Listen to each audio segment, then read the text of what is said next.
Pakistan has executed Shafqat Hussain, convicted of killing a child in 2004, despite appeals from international human rights groups.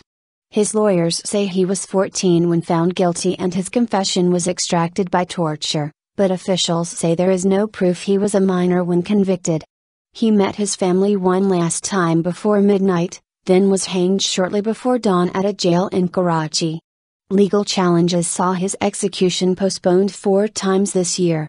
But despite the postponements, legal challenges and intense lobbying, all his appeals for mercy were ultimately turned down.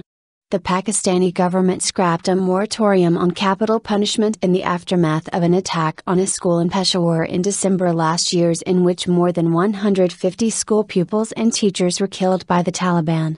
Since then, authorities have hanged at least 193 convicts in jails across the country. Pakistan has the world's largest number of death row inmates, with more than 8,000 people reported to be awaiting execution, and it is on course to have one of the highest rates of executions in the world.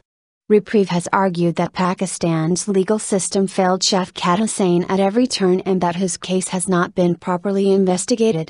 The government's decision to push ahead with the execution despite calls to halt it from across Pakistan and around the world seems to have been more a show of political power than anything to do with justice, the group said in a statement shortly after the execution. But Pakistan's government believes Hussain was 23 when found guilty, and courts dismissed petitions seeking verification of his age.